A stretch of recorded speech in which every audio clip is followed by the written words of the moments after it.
coba mas, bangunnya rusak ya loh. Lah sampean loro gak, Dul? Ora seloro sih mas, tiba bani parimu, bamiku rusak. Waduh. Oh, nggak apa-apa minyak rusak. Yang penting kamu nggak apa-apa. Pesanan ibu ya mas. Aduh, ya udah nggak apa-apa minyak rusak. Tak gani di rumah. Ada tuh mas. Ada. Ayo. Oh gara-gara dulu mbaknya sih mas. Makanya kalau naik sepeda itu hati-hati. Habisnya mbaknya kelewatan sih cantiknya. Alah gombal. Aduh Biung, piye iki? Sounku rusak kabeh. Untuk saja Mas Marjuki baik hati. Oke Mas, matur nuwun ya.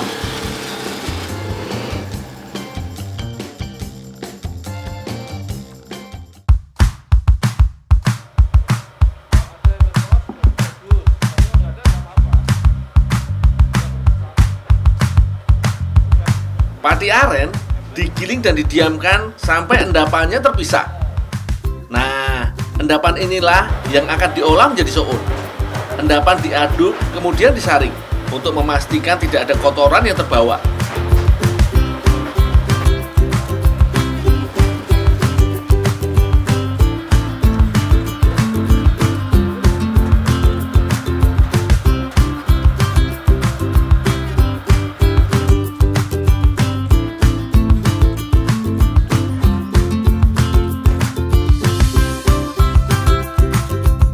Dul, Ayo, ya mas.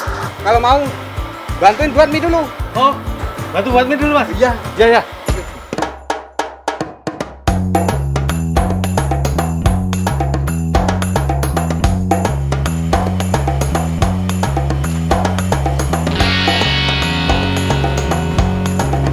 Selama pembuatan soun, persediaan air mendidih tak boleh kosong. Air akan digunakan secara terus-menerus dalam pemasakan pati aren.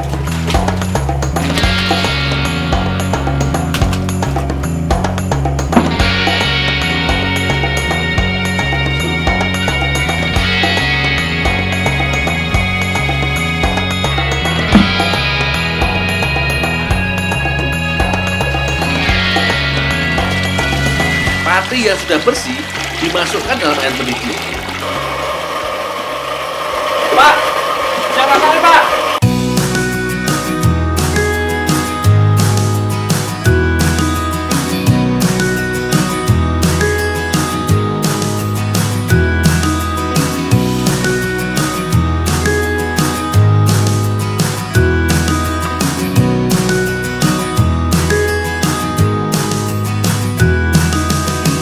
Pati matang segera harus dituang ke dalam cetakan selagi panas.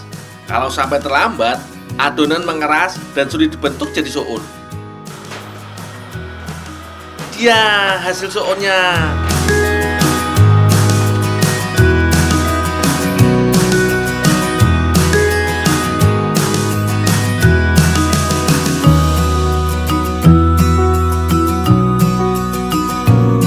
Soun langsung dijemur. Kalau sinar matahari terik, soun bisa mengering sekitar 3 jam.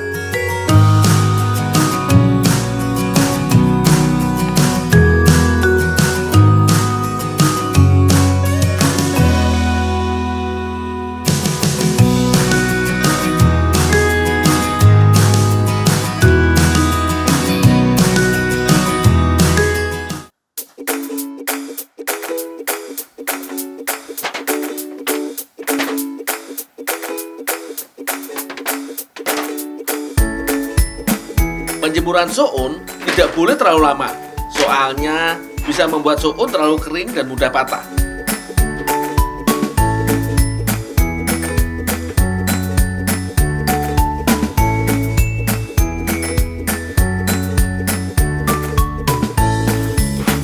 Soun kering diangin-anginkan dahulu sebelum ditimbang dan dikemas.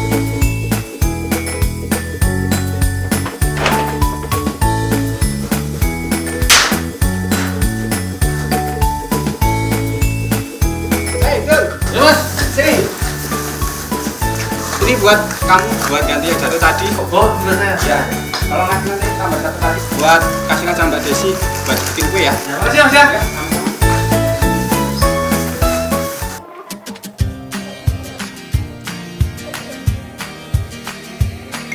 Kata Mbak Desi, sounnya akan dibuat kue.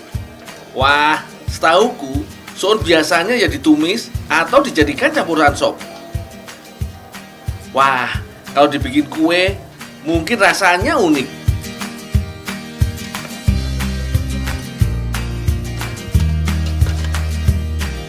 Sebelum diolah, suun harus dimasak selama 2 menitan.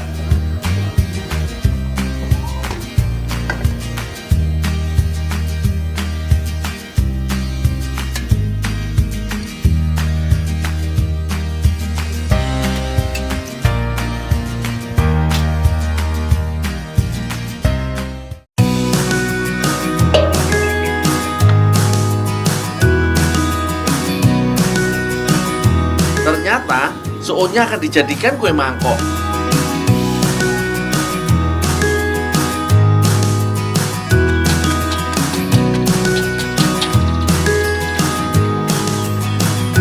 Telur, gula halus, garam, vanili, dan terigu diaduk hingga tercampur rata.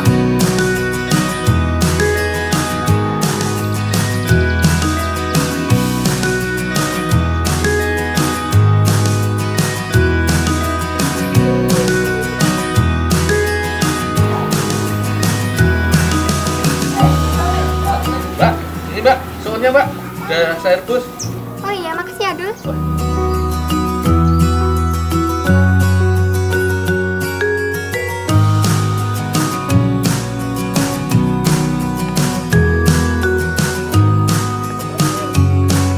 Suun yang matang, permukaannya sangat licin hingga susah dibentuk.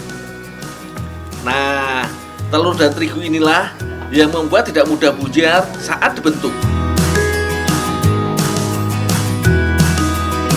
Kue bisa ditambah perasan wortel nih, biar warnanya lebih menarik.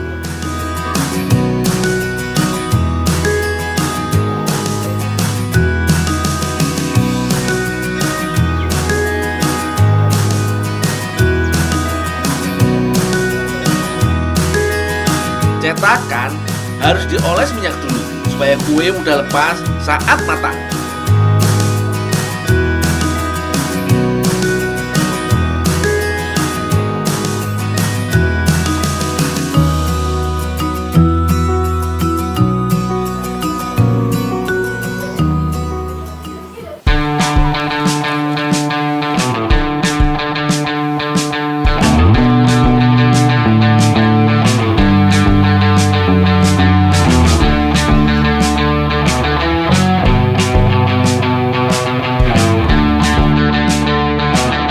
Tak sampai 10 menit, kue suun mangkok sudah bisa dinikmati.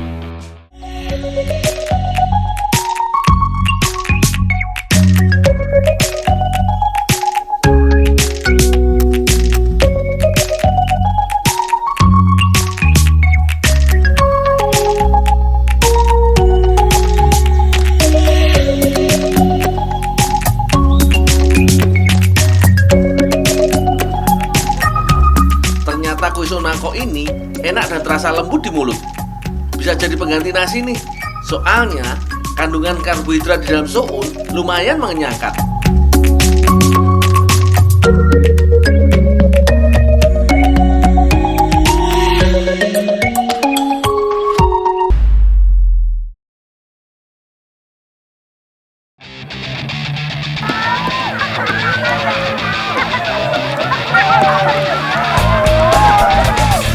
Balapan sampai begini memang seru yo. Ayo Pak Bambang, jangan kalah sama mereka.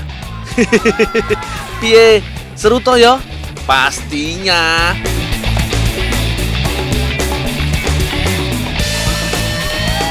Kebetulan aku lagi mampir di Demak, Jawa Tengah, tepatnya di Kecamatan Sayu.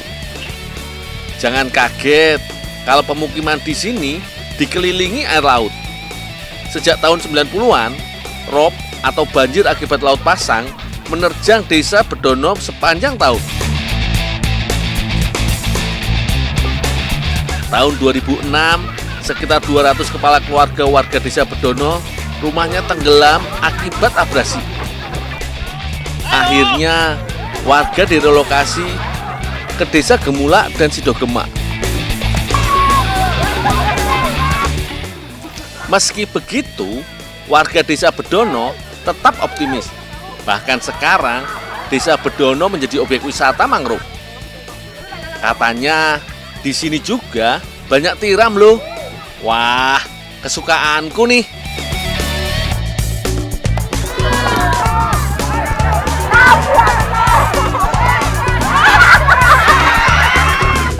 Ayolah, terlanjur basah. Langsung nyemplung sekarang aja, Ki. Buar, boleh tiram balik.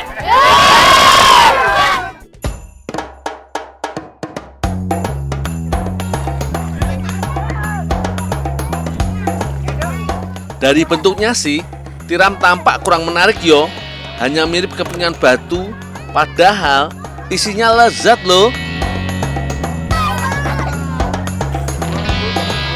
Tiram biasanya menempel pada akar mangrove yang masih dapat air asin. Lumayanlah, baru sebentar mencari, sudah dapat seember tiram.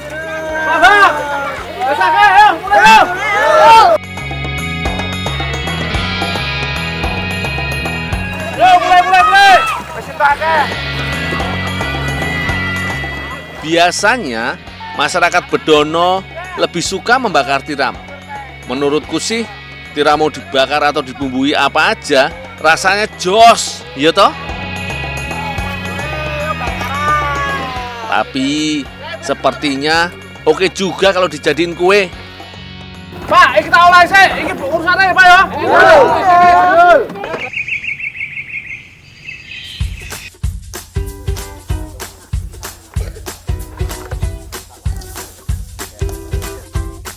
Sebelum jadi kue, tiram harus dimatangkan dulu.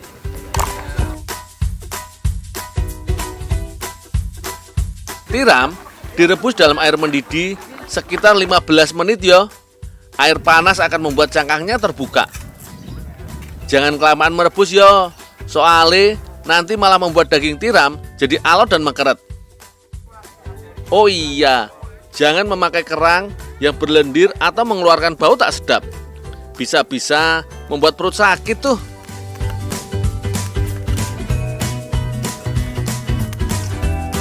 Nah, kalau sudah begini, daging tiram lebih mudah dikeluarkan dari cangkangnya.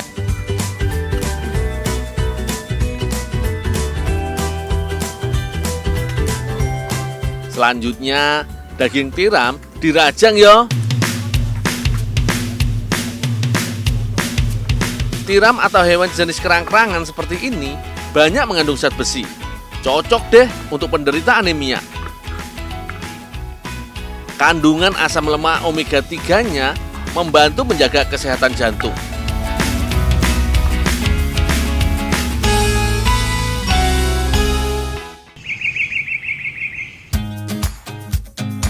Untuk bumbu tumisnya sudah disiapkan Mbak Sinta. Ada cabai merah, cabai rawit, bawang merah, bawang putih, merica, garam, dan kemiri. Semuanya diulek sampai halus yo. Kalau mau pengen lebih pedas, yo tinggal tambahkan cabai rawitnya. Jangan lupa siapkan lengkuas, serai, daun salam, dan daun jeruk. Semuanya membuat cita rasa masakan lebih keluar.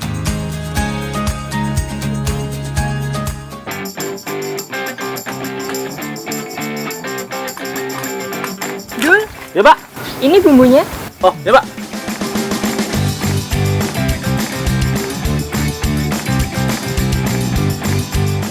Pas banget nih, tiram sudah dirajang dan bumbu sudah datang. Saatnya menumis.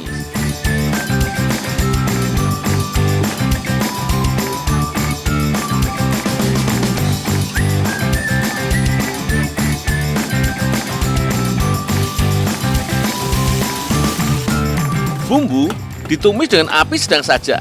Selanjutnya, masukkan irisan tiram. Aduk sampai bumbu merata yo.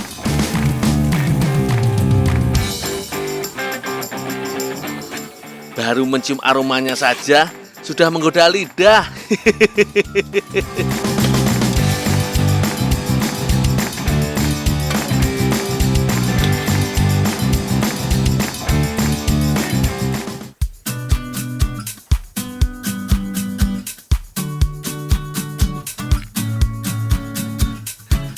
Bu Khotijah mau membuat adonan kulitnya.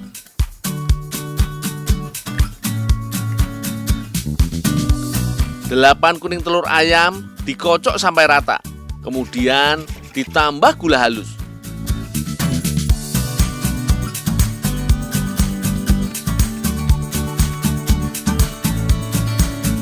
Ada tambahan mentega juga yo. Mentega tidak hanya membuat kue jadi empuk, tapi juga bisa membuat kue tahan lama dan rasanya lebih enak.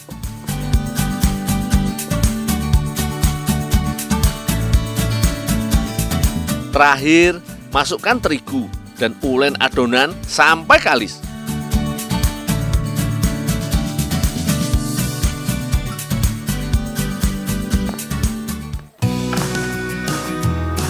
Mbak, ini Mbak, tiramnya udah matang. Makasih ya, Dul. Oh, ya Mbak.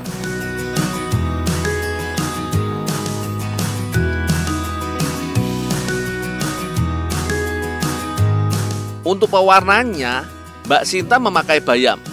Tinggal ditumbuk saja sampai halus, kemudian diambil sarinya. Bayam tidak hanya sebagai pewarna hijau ya. Kandungan zat besi dalam bayam juga bisa mencegah anemia. Bayam juga mengandung banyak serat dan antioksidan.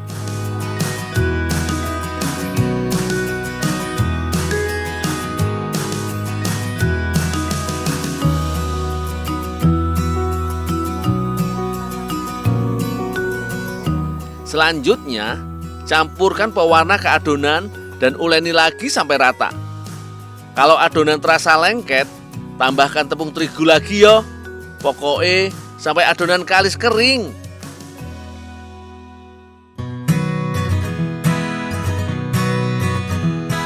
Saiki tinggal membentuk adonannya yo. Jangan lupa mengoles cetakan dengan mentega. Jadi lebih mudah mengeluarkan dari cetakan.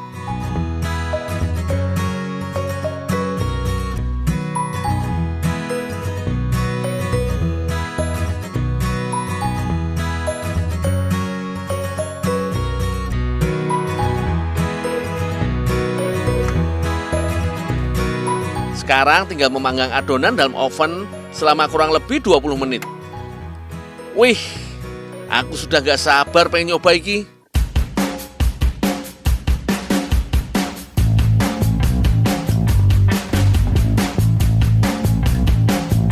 Sip. Selanjutnya, masukkan tumis tiram ke kue mangkok. Taruh secukupnya saja yo, jangan terlalu penuh. Ya, mirip pembuatan kue pie buah gitu yo.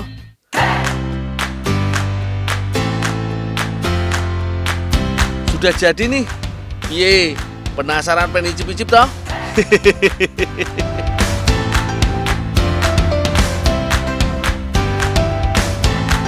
Kue mangkok yang renyah dan tidak terlalu manis pas banget dengan tumis tiram. Lumayan juga yo, inovasi seperti ini. Pasti kalau dijual lebih mahal. Apalagi dengan tampilan baru yang lebih menarik begini.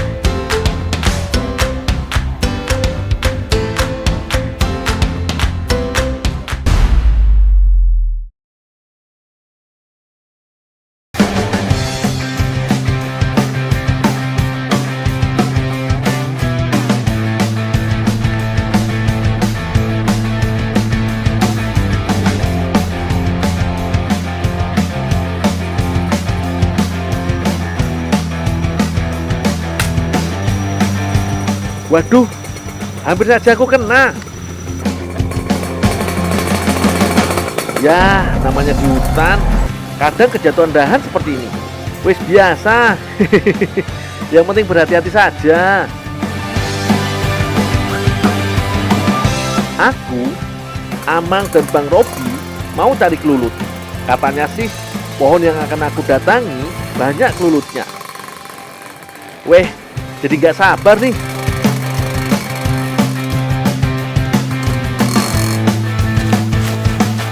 Dul, ini pohonnya tuh.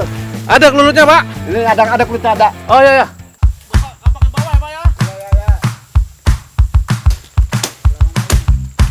Ternyata Begini cara mengetahui pohon yang sudah lama ditinggali kelulut. Lubangnya besar dan memanjang. Makin panjang lubangnya, akan lebih banyak jumlah kelulutnya. Oke Amang, supaya aman, dahannya ku tebang dulu.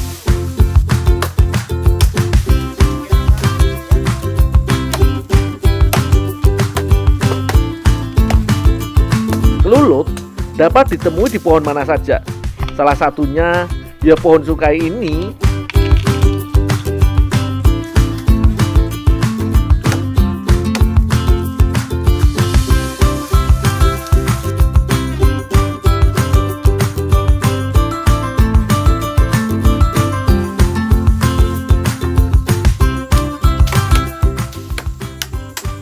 Pak, pakai gergaji itu, Pak.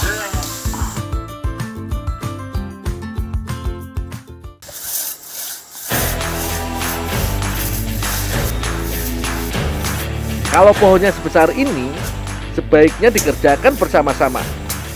Biar cepat selesai, ya toh? Oh, 2, 3. Sarang kelulut dapat tumbuh menyamping. Biasanya, batang yang dipotong sekitar 2 jengkal dari lubang sarang kelulut.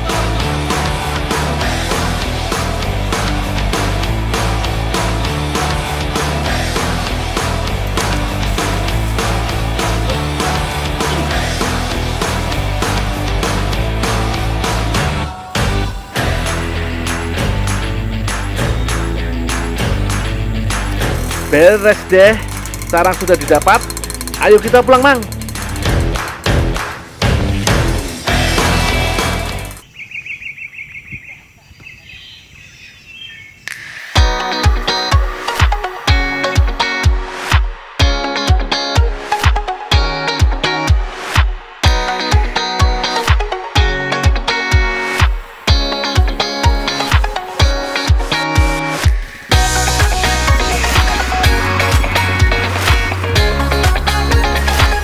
Batang pohon langsung diletakkan pada tumpuan. Tumpuan ini mencegah batang tidak langsung menyentuh permukaan tanah dan cepat lapuk. Serbuk kayu bekas tebangan harus dibersihkan supaya tidak menghambat keluar masuknya kelulut. Nah, kotak inilah kandang kedua kelulut. Nantinya jadi tempat menyimpan madu yang mereka hasilkan. Lubang pada bagian kotak harus disesuaikan posisinya dengan tempat keluar masuknya kelulut dari batang pohon.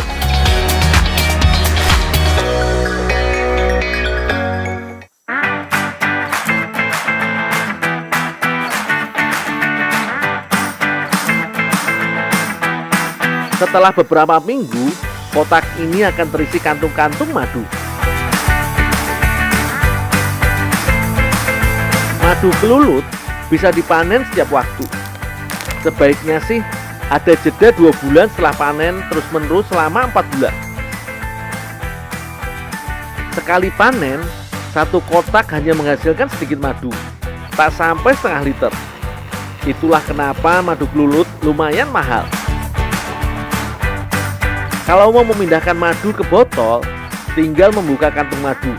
Lewat selang inilah madu mengalir ke botol.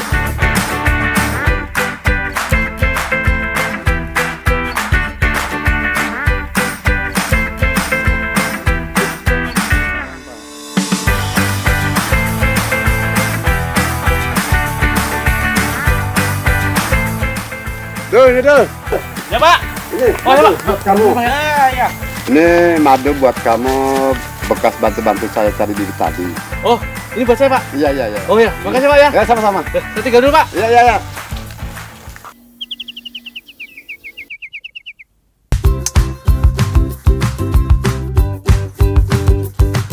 Mbak Soraya sedang membuat adonan kue kelapa madu. Bahannya sederhana saja. Kuning telur, mentega, pengemulsi, dan vanili dikocok hingga lembut. Ya masih diaduk Kak, lebih enak. aku dapat madu kelulut nih, Kak. Oh iya, pas banget nih lagi bikin kue. Sini buat aku aja. Oh, Oh iya, tolong dul siapin api ya. bikin apa, Kak? Iya. Oh, iya, iya.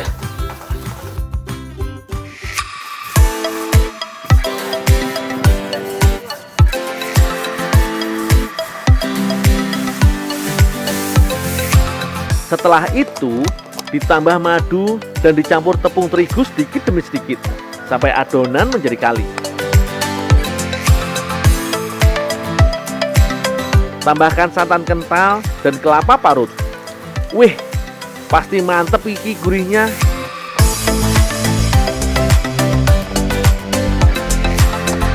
Jangan lupa aduk yang rata yo.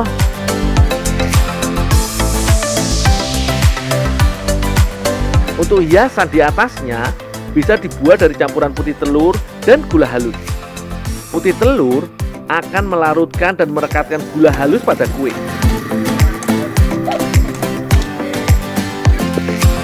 Warnanya bebas yo. Makin beragam warnanya akan semakin terlihat menarik. Iya toh?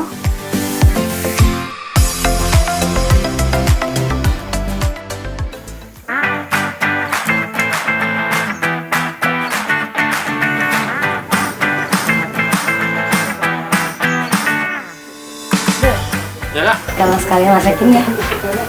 Kak Suraya ini apa sih nggak buat kakak? Makasih. Ya.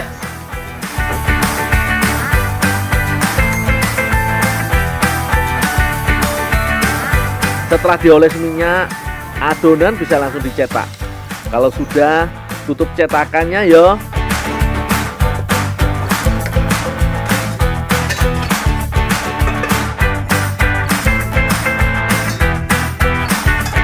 Jangan lupa adonan dibalik supaya kuenya matang luar dalam. Doh, ini tepungnya doh. Oh ya bu, makasih ya. Ini dia kue yang sudah matang sempurna. Menggiurkan yo. Sebenarnya sudah bisa langsung dimakan. Tapi biar makin mantul, kue dihias yo. Tuang adonan ke plastik, lalu gunting ujungnya. Terus hias deh kuenya.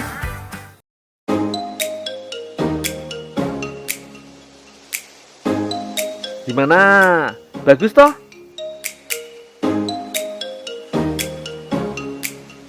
Madu tidak hanya enak dimakan langsung atau dicampurkan ke minuman, tapi juga jos kalau diolah menjadi kue.